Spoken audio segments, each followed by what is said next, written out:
Hi, my name is Timothy Hunt, and I'm the director here for Personal Counseling Services. Welcome to Flyers Take Flight.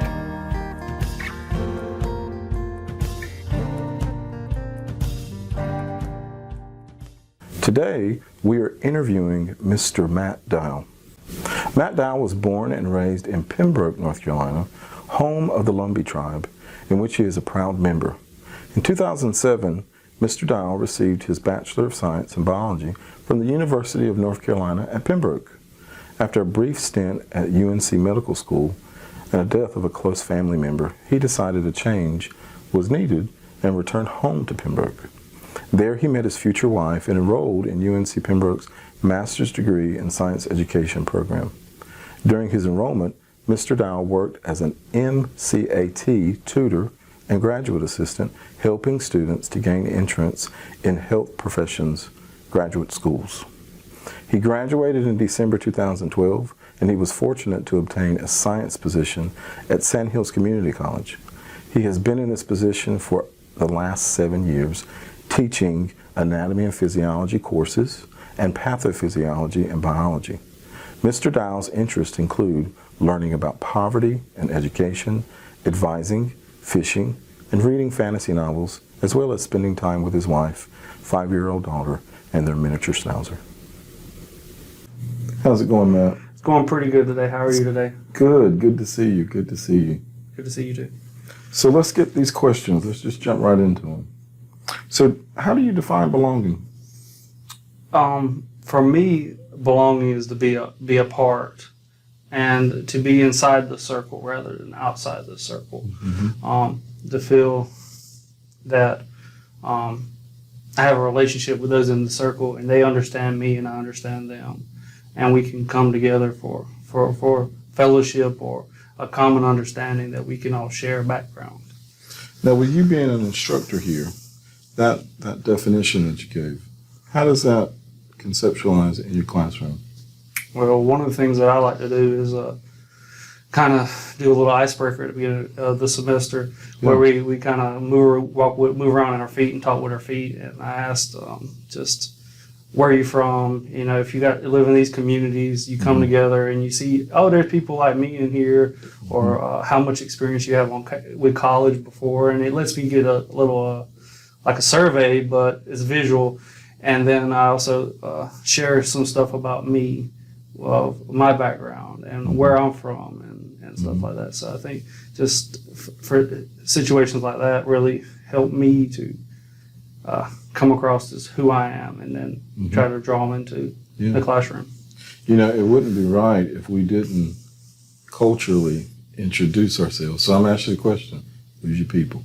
All right. So I am a Lumbee, Indian, Native American, whichever one you prefer. I'm from Pembroke, North Carolina. Yes, sir. And born and raised, been there all my life. I actually lived on a dirt road right in front of my grandparents, so it's a very close-knit community. We always would say we're real proud of Pembroke, the heart of the Lumbee community in Robeson County.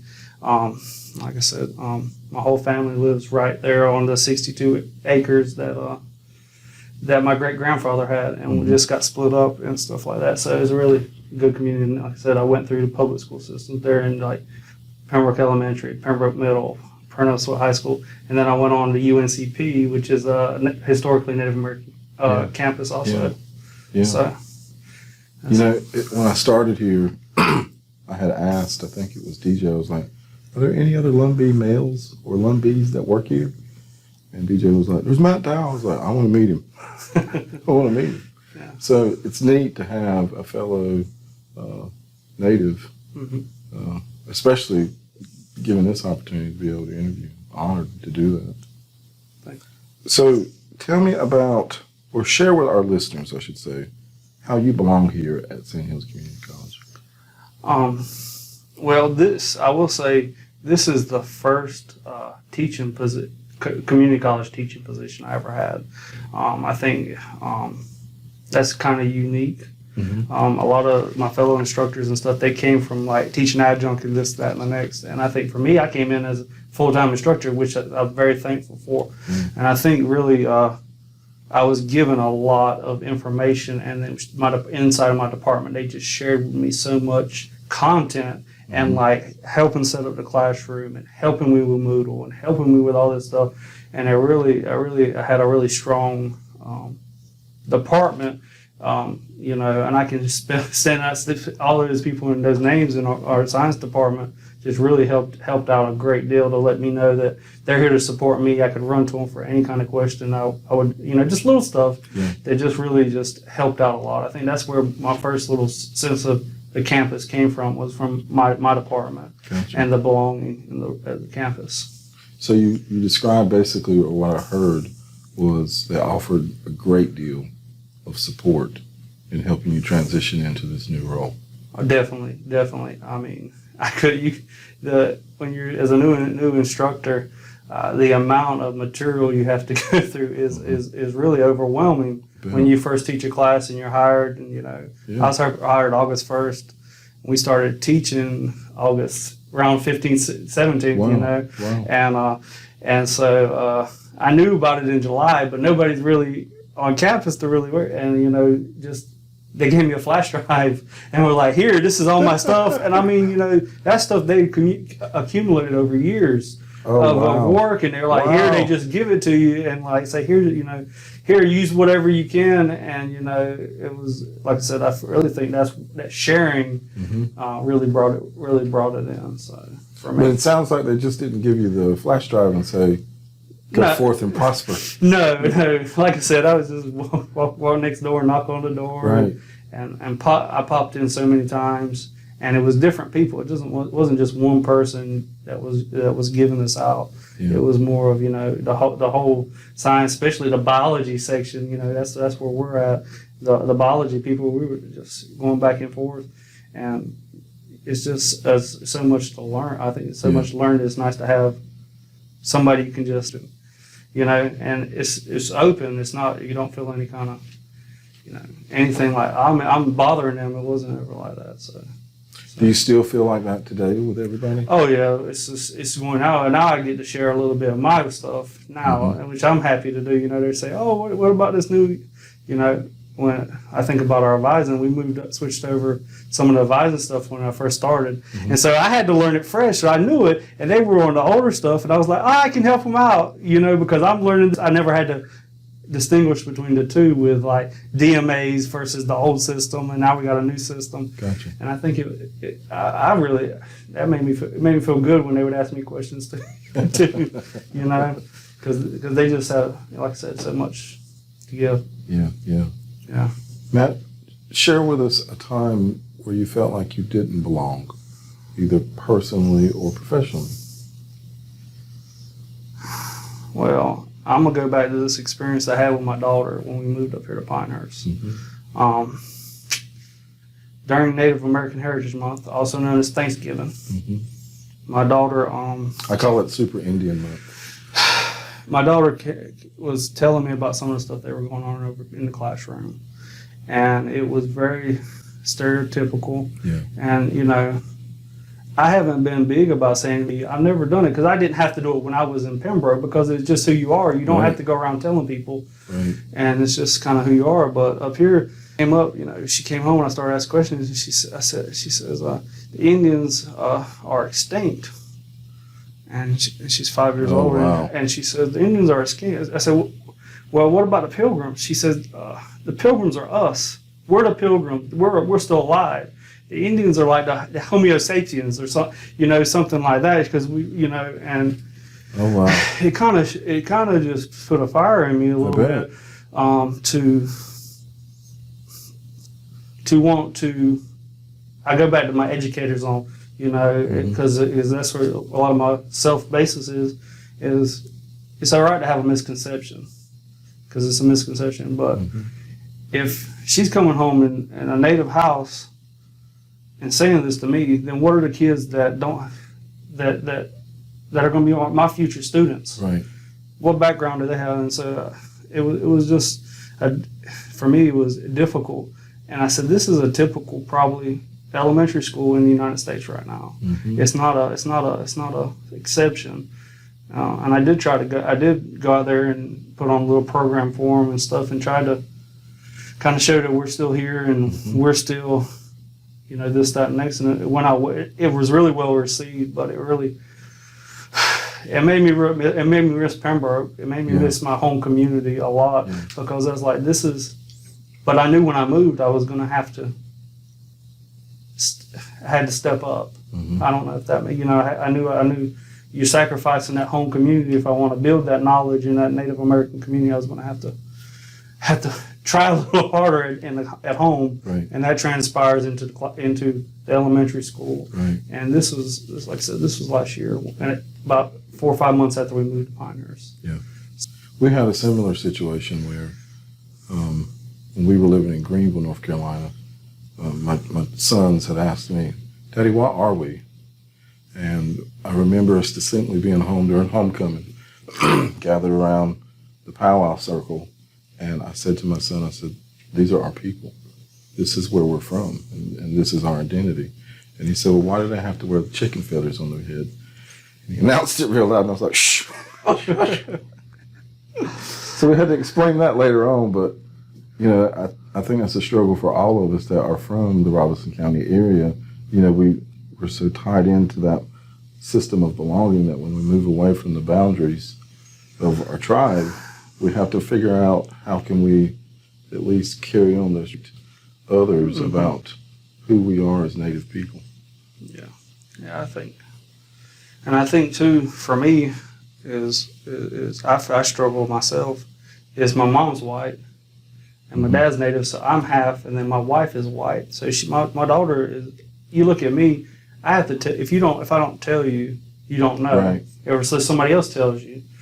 And for me, that's kind of a struggle, because a lot of times I do connect my background and stuff to minorities or Native issues, and I realize in the classroom, if I don't say it loud and proud, then they don't see me as on that side of the equation. Right. Yeah, I'm on the other side of the equation, and it's to me it's makes it tough. It makes it tougher for me to say, I have to go around telling everybody what I am, rather than just be who I am. How did that event with your daughter, how did that shape you as a person? Well, I think it shaped me very positively. Because really receptive of me coming in and doing it. So it was a very positive. It was something negative. Started out negative. It turned into a very positive thing. And all it did was require a little bit of work on my part. And I think, I had to go and do some research and hone my skills a little bit and learn a little bit more. But I think the work paid off in the end. I think it really makes me want to work more, to make it positive. That's what makes me want to stand up. It's come across, because I know we've talked about this a couple of times, like that event energized you in a new and different way. Is that safe to say? Yeah, that's easily safe to say. I think when I first started on campus here especially, it was all about just learning the material, becoming a good professor, focusing on the content, doing my job. And then I think with that event, and I attended a poverty conference around that same time, within 2 or 3 weeks all this happened. And for me, it really said, I want to do more. I want to make a bigger difference. There's issues out there that aren't anatomy and physiology related, that does impact our students, and it does affect the community, it affects the bigger picture. And I think it really did energize me. And it's been like a good rolling. November, almost a year. November now. Yeah. So we as a college are benefiting from that moment because of the energy that it created in you, and look at how you're giving back to campus and to students. There's a quote that I wanted to share with you. Brenna Brown says that the opposite of belonging is fitting in. She defines fitting in as becoming who you need to be accepted, and belonging as being who you are. What are your thoughts or reactions to that? That's a good quote.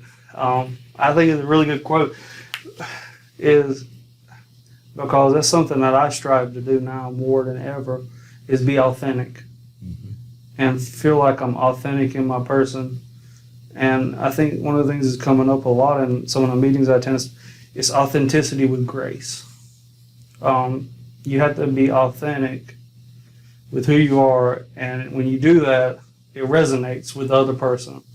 And then you just got to have faith that they're going to give you grace when you make mistakes. And you know, I'm going to give them grace if they make mistakes, and we're going to show our true selves. And I think it's a lot more powerful when you get to know some, you know, this is my friend and I can be who I want to be, and then this is who I need to reject this image. I think there's just a big difference between it. And I think for me is I can make a better connection at work if I'm more just be myself versus I got to keep, and especially I think about a classroom my first few years, especially where I felt like I had to be that professor that put up this wall, and it was like, I'm the professor, I'm the authority figure, I got to run this classroom, and you know, it's got to be like this and this and this. And I think as I've grown and like I'm more comfortable letting them see who I am, and you know, not to pry, but say, hey, how are you doing? Are you okay? You don't look like you're doing too good today. You know, or is everything going? You know, just open up to, because I open up with a more friendlier attitude, without feeling like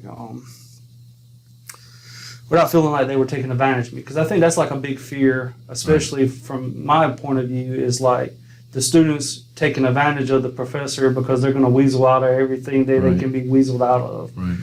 And you kind of like have this fear that if you got to double check everything they say. And I think for me, it's like I've kind of tried to start being a little more trusting in the classroom, and be, like I said, I'm a trusting person overall, and trying to just emulate that in the classroom and try to emulate it with my students is like, I'm a person, you're a person. Let me know what's going on. We can work through this issue together. Yeah. Especially if it's something easily I can fix, like an assignment or due date. You know, there's a lot of. And at first I was like hard and fast. Everything's got to be by the book with the rules.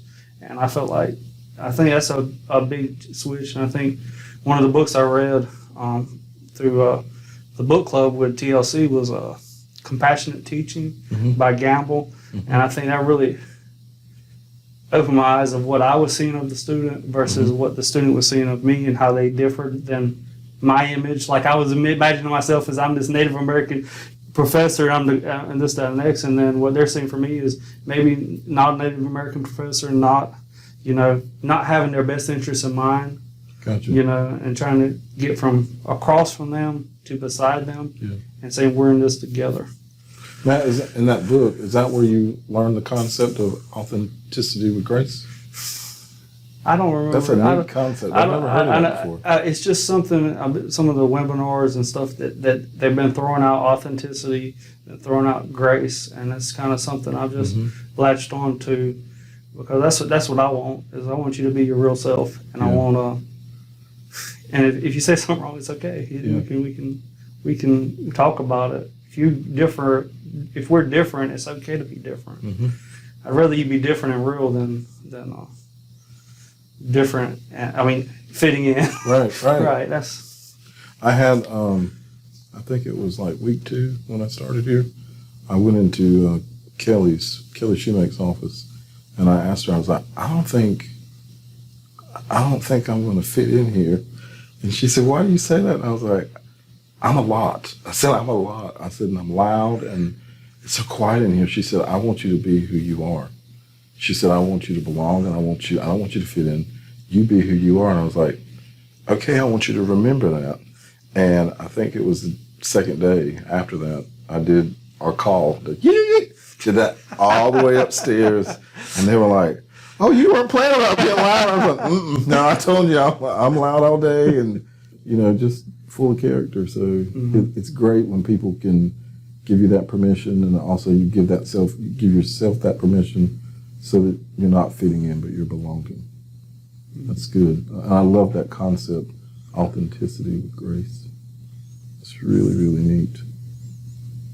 So tell me how your role here at Sandhills helps students to be who they are, so they're not fitting in. I think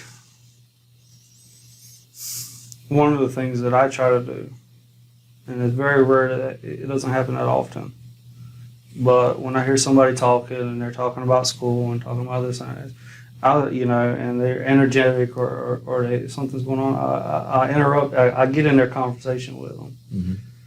and start talking to them and start trying to really understand where they're coming from, what's going on, and I try to feel like they get to see me a little bit more, and I get to see them. And I'd say, come by my office, and I want to talk to you more about what your goals are in your future, because I feel like you see so many people struggle for the same goal over and over, and they're not reaching it. And it's like, I've had people like pull me aside and say, hey, you need to do this, you need to do this. Mm-hmm. And that's kind of one way I feel like I can help them belong a little, like belong to the campus and really reach their goals and dreams, but be a part. I can belong with them, not just necessarily them belonging with the institution, but I can be a part of their journey in a positive way, and try to keep up. That's one thing I try to do, and I think that comes with some people open up a little bit more and some people don't. But you have to, if you don't tell them that you want to hear it, they won't know. Mm-hmm. If you don't say, "Oh, I want you to come by and see me. I'm so excited about what you're saying," or because everybody's just busy. Yeah. We're just busy. You got to work. You got to do your job. You got to do this. We're busy people. And when I'm hearing you saying that, it sounds like you're talking about relationships and fostering relationships and building relationships with students so that they feel cared for. Right. Yeah. And I know from my experience in the past, that's really, I had a excellent advisor when I was in college. And she wasn't my advisor. She was through another program that was for really increasing access to health careers. Mm-hmm. And my friend was just like one of my best friends, still one of my best friends today. He's like, come on, let's go to this health careers club.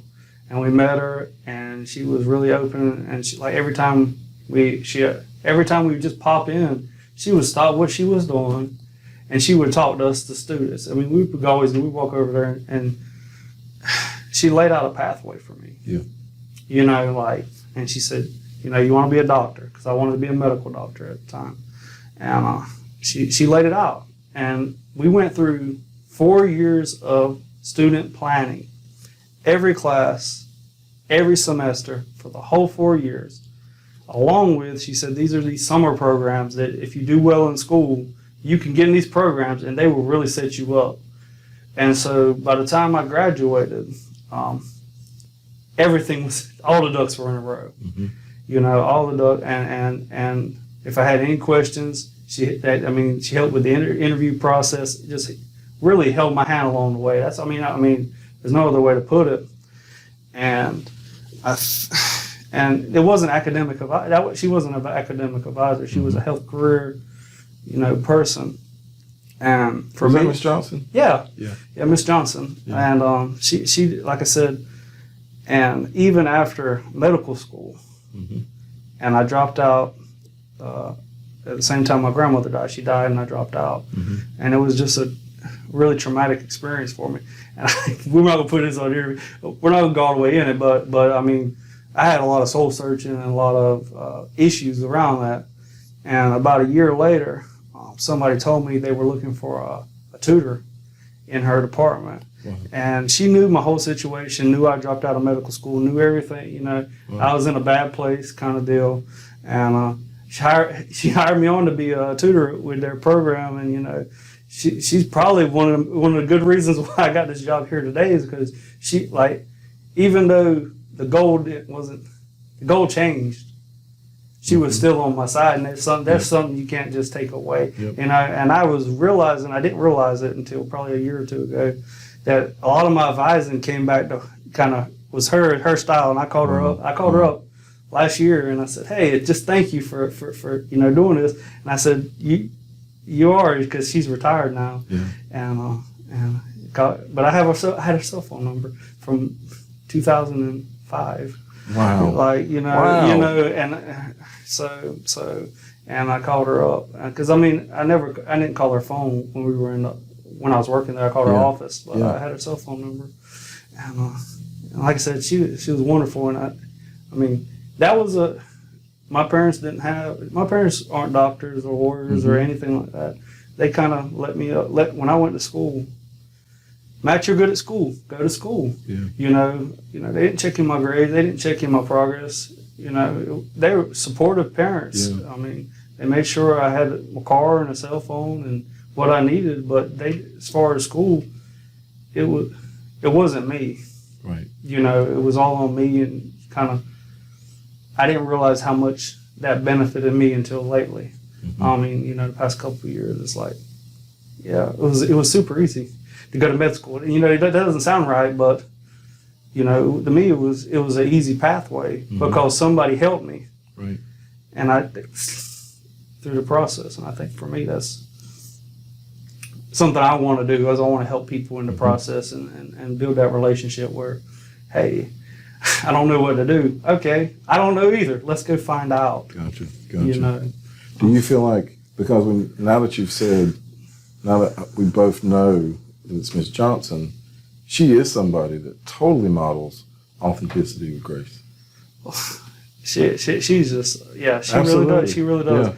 Yeah. She's a wonderful person. Mm-hmm. Like I said, I've never, even working there, when I was working there, we were in the back of the office and doing tutoring and stuff like that. She was in front. I didn't see her. I didn't talk to her every day or anything like that. She kept tabs on us, but every student that came in there, she spoke to.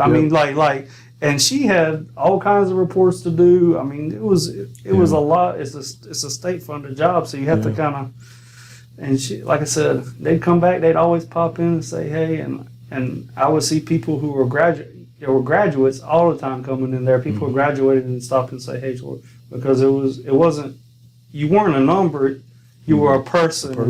You're a person. And I had a experience this summer, and it really touched me, and I'll share it because it touched me. I was emailing a student because she missed a couple of assignments. I was like, "Are you okay?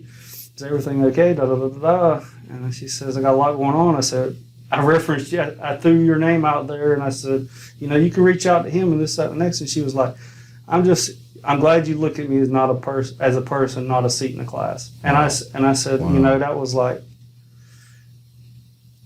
that makes me feel good that I made that connection through internet. Never seen this person, and she said this, and it just makes me feel good about I'm on the right track. I'm not there yet, but I'm better than I was. I wouldn't have got that email my first or second year in college. I guarantee you, maybe not the fourth or fifth year. Yeah. I wouldn't have got that email, because I'm naturally, if I know you, and I feel like I know you, part of that belonging. I open up to you, and I'm gonna tell you too much. But if I don't know you, then small talk's hard for me. I put up more of a fitting in. Let me do what I'm supposed to do. Let's keep the topics over here and not go over to, and so for the students, I really would put up that I'm the professor, Mr. Dial. Da, da, da, da, da. I haven't went to Matt yet though, but I'm trying. Do you think you ever will? Do you think you ever go to? Just call me Matt. Probably when I'm about 60. I'm pretty sure I probably will when I'm the old guy in the department and everybody else is retired. I'm like, yeah, just call me Matt. But I think it's just also just building a little confidence in myself. Yeah. It's the confidence that you can make these decisions. Gotcha. Good deal. I got some silly questions I want to ask you. Good. You ready for them?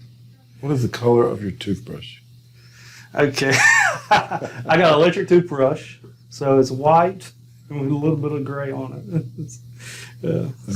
Okay. If you could trade lives with anyone for a day, who would it be and why? That's a tough one.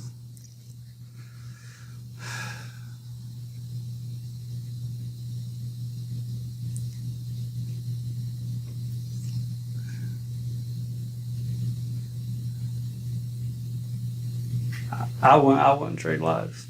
Okay. I really won't. I don't, you know. So you feel like you are living your best life right now? Right. I think I am. I don't think I'd trade lives because for me, my family, you know, being able to have my family and put my energy there with my family, my daughter and my wife. Mm-hmm. I couldn't trade my daughter for anybody. That's first off. Yeah. And I mean, that's just personal. I mean, that's one of the most important things to me. And a lot of stuff revolves around that is taking care of her. Mm-hmm. And like, how old is she, man? she's 6 now. She's 6, and That's a good age. she is wonderful. She loves her daddy. Yeah. And I mean, she loves her mama more than probably, but Yeah. she loves her daddy. And I love her. And for me, it's just, I couldn't imagine going away. And I still feel like now, I feel like I have a lot of agency. Mm-hmm. If I want to do something, I could do it. Mm-hmm. I still feel that in my life. And so if I decided tomorrow that I wanted to run for president, Mm-hmm. it might take 40 years to get there, but I feel like I could still I want, and like I said, I feel like there's big stuff going all around me that's important. Yeah. Yeah. You know, Yeah. this is important stuff. Let me ask you this next question. Who do you admire the most?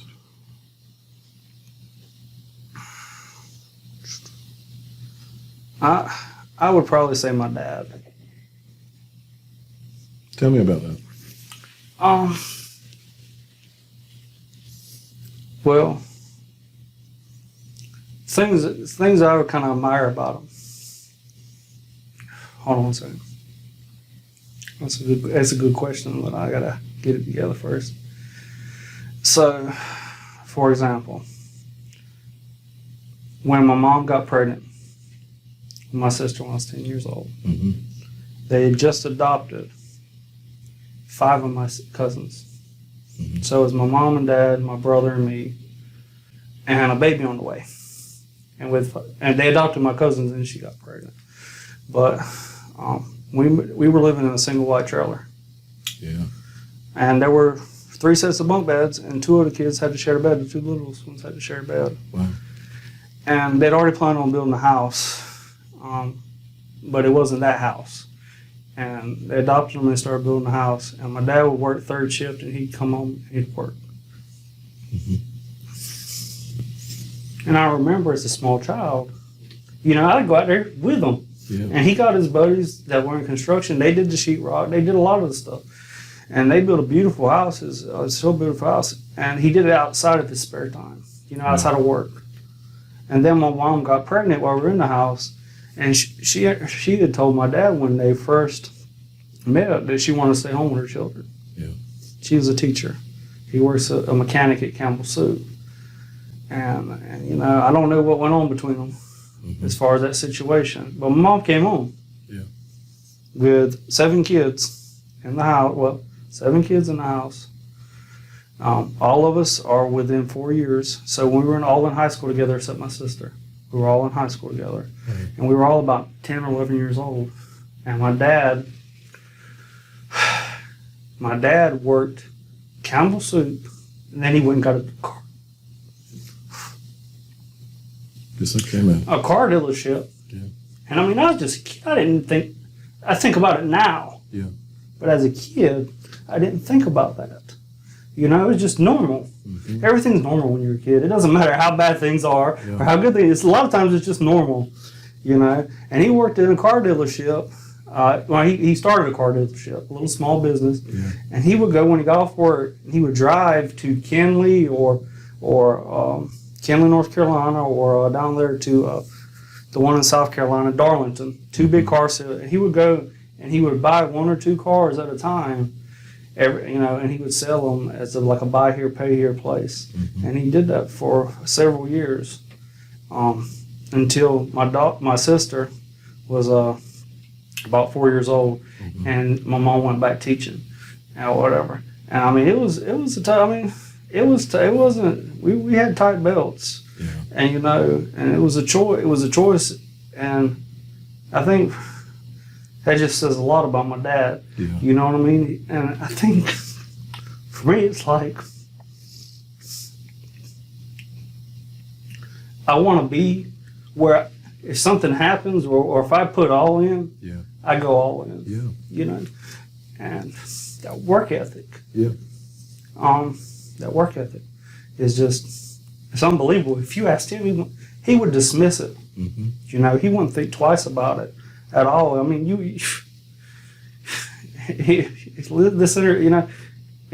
would be just. And I always gave him a hard time. Yeah. And and I'd pick at him and stuff, and that's a good relationship. But give him a hard time, still argue today, and this, that, and the next. But for me, like admiring him is like when the stuff hits the fan, you just do it. And if you believe in something, you just do it. You just do it, and you work hard. And I probably work the rest of my life, and I don't think I'll work as hard as he did. Yeah. So. Sounds like you had a great father. Yeah. And the crazy part is my mom is right up there with him. Mm-hmm. Just because all of those children, they weren't nothing. They weren't her blood relation. She moved here from Virginia because she loved them. Mm-hmm. And if you had to ask which one's the more caring one out of both of them, and probably the one who works harder at home and at work is my mom. But it's just they're just too like I said. I think for my dad it's that work ethic, and I think for my mom is compassion. Mm-hmm. It's like compassion, and I mean I don't know how many other people would let 5 kids just move in and do that and raise them all, and like we're brothers and sisters. That's how we were raised, brothers and sisters. It wasn't cousins. Yeah. And I think it's just like I said, it's and she right along with them, and and it was probably her idea. Yeah. But I don't. But from what little bit I've got to know about you, those 2 words that you use, compassion and work ethic, they describe you to a T. It's a good balance of both. Wonderful gifts from your parents. The compassion's always, I feel like, came easy, but the work ethic is something that like I said, I have to work hard to try to feel like I would get there. Yeah. I feel like I'm still trying, because it's just, like I said, I guess you look at somebody work like that and you're like, God, what am I doing on my weekends? You work 7 days a week, 12-hour shifts. What am I doing in my life? Yeah. Well, I want to thank you for the time that you've given us today to share your story and talk with us about your ideas and thoughts and opinions about belonging. Thank you so much, Matt. I appreciate it. I'm glad to be here.